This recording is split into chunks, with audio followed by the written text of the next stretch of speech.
racism is doing, racism is evolving the way that it looks. White supremacy is going to look different now because they're going to use the browns and the yellows. They're going to use the browns and the yellows against the blacks. Oh, yes. Oh, yes.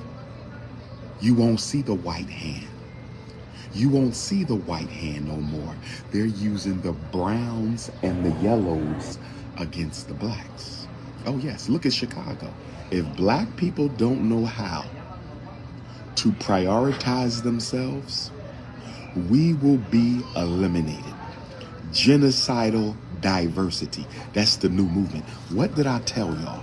I told you the new face of racism will be multiculturalism, rainbowism, and feminism. I told you this. I've been preaching this since I took over the Black Conscious Movement in 2010. The new faces of racism, they done already hit us with the rainbow game. Black America has been dominated by the rainbow agenda. Black America is now painted in rainbow colors. They destroyed our children. We let Barack Obama infiltrate the schools with that garbage. They hit us with the feminism. They hit us with the feminism. Black women out-earn, out-educate their counterparts. So they done already, the rainbow war against the black community has been won. The feminist war against the black community has been won. And the feminist war, black men, strong black men, the feminist war has effectively turned you into a reactionary beta male. Oh yes, we're going to talk about it. We must dissect this. I want black men to hear me when I say this. I want black men to hear me. You were supposed to respond to the feminist assault against the black community. Black men did not respond. We reacted like emotional little girls to the feminist assault on the black community. I'm going to say it again. Black men didn't say, step back, brothers. Let's not get emotional. Our sisters are not in charge. This is the white power structure doing this. We didn't react. We didn't respond responsibly. We didn't respond. We reacted like a bunch of emotional high school girls, jumping on the internet, slandering black women. That's exactly what the power structure wanted to manipulate you into doing. That's exactly what the power structure wanted to manipulate you into doing. That's exactly what the power structure wanted black men to do. Attack the black women. Further marginalize the black family. That's right. Gender wars. Black community gender wars on social media for the world to see. We still playing checkers.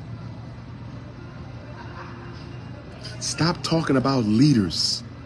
Stop talking about leaders. There needs to be organization. There needs to be organization for the leader to lead. Stop talking about leaders. You're only bringing up leaders because you want somebody to blame. Stop talking about leaders. You're not going to follow them anyway. You're not going to follow them anyway.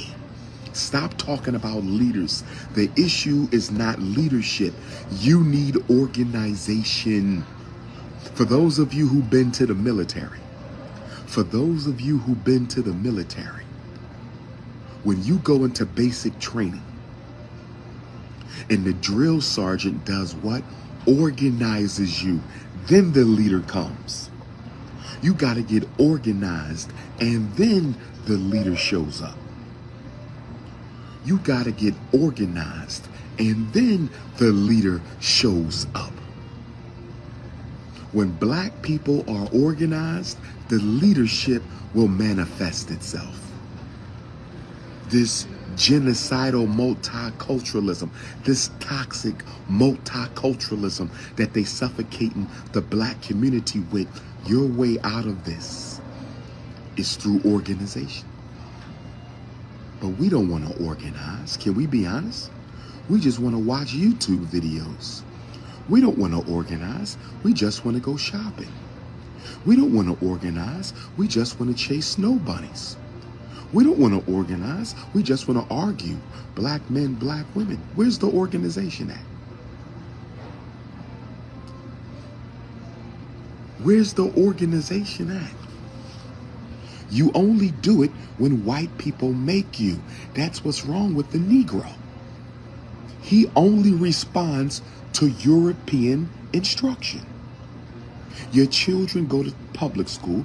They are taught to respond to European instruction. You go to the military. You're taught to respond to European instruction. You go to colleges and professional sports teams where you do what? Respond to European instruction. You go to work. You respond to European instruction. You do not respond to authentic African leadership. It is against your internal code of self-hatred. It is against the code of self-hate for black people to listen to black authority if that authority is not backed by Caucasians. We need to get serious about African survival in the Americas. They are multiculturalizing us out of existence. Chicago is a case study in how to multiculturalize black people out of existence. And this is our fault, because we are the only people who believe in multiculturalism.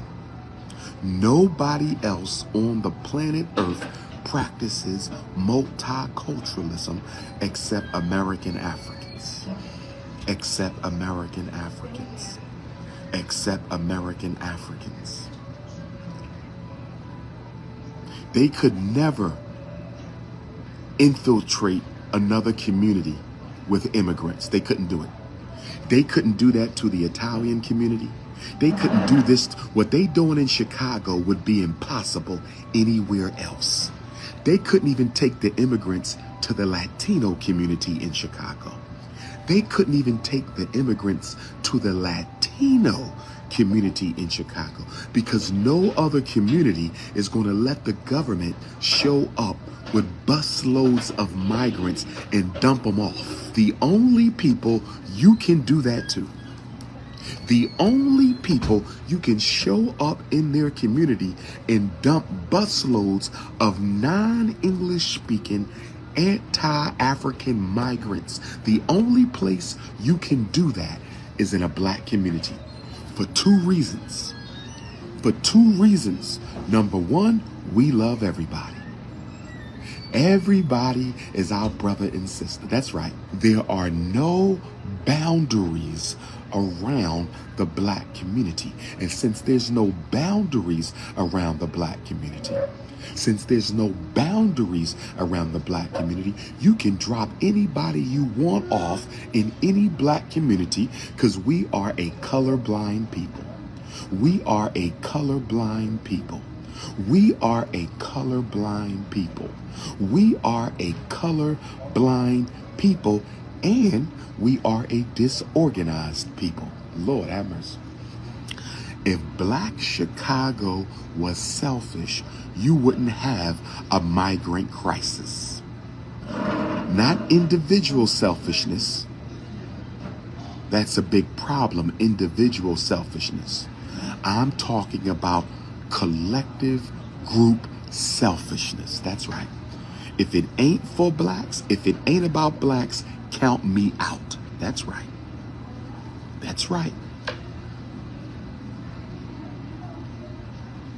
That's what everybody else is doing. That's what everybody else is doing. You have to break out of your religious hypnosis. You don't have to give up your religion, But Christianity and Islam has been used to multiculturalize your consciousness. Yes. Islam and Christianity has destroyed the racial pride and racial identity of the American African. Christianity and Islam has been used to destroy the racial pride and racial identity of American Africans. Oh, yes. Oh, yes. You can't think with a racial consciousness because you have a religious virus in your unconscious. You can't think with a racial consciousness because you have a religious virus in your unconscious. Oh, yes. Now, see, if your religion was nationalist, then you could use the Bible as a weapon for African people. If your religion was nationalist, you could use the Quran as a weapon for African people. But your religions are multicultural traps. Multicultural traps, brothers and sisters. America is betting that you won't even be around. They got Little Mermaid and Spider-Man brainwashing our children. They want to see a whole generation of mixed race African children. They want to turn the African into a racially ambiguous population. Oh, yes. Little Mermaid and Spider-Man. Let's brainwash all the little black babies into reproducing with non-blacks. Let's multiculturalize Black America through the Snow Bunny crisis. Let's multiculturalize Black America through the Snow Bunny crisis. Because once Black America looks like Steph Curry and Klay Thompson, once all of Black America looks like Drake and Obama, they can simply say, we don't really have any pure American Africans anymore. We don't really have any pure American Africans anymore. And we already recognize that most black people don't identify as black alone anymore. Most American Africans will tell you they are mixed race. Most American Africans would rather identify as mixed race or multiracial. They don't just claim black. And then you got the pretendian movement. Oh, yes. You got the pretendians who are saying they not from Africa. They are Native Americans. So if we blend the fake black pretendians in with the red people, let's blend the pretendians in with the red people. So we got the children. We got the children giving birth to mixed race Drake, Obama, Steph Curry babies. We got the children reproducing light-skinned children who look like they could be mixed race, right? Right? So, and every time a black person has a baby with a non-black person, that's mixed race. Biologically, they African. Biologically, they African, but they're going to be considered mixed race. So black people are mixed racing themselves out of relevancy. Black men can't wait to get their hands on those migrants. My Chicago brothers, hands off the migrants, my brothers. We not doing it. We are not doing it. My Chicago brothers, I better not catch you brown bunny hopping. I better not catch you brown bunny hopping with the migrants. Don't do it. You're hurting the black community. Do not reproduce with the migrants. Stop your self-hatred now.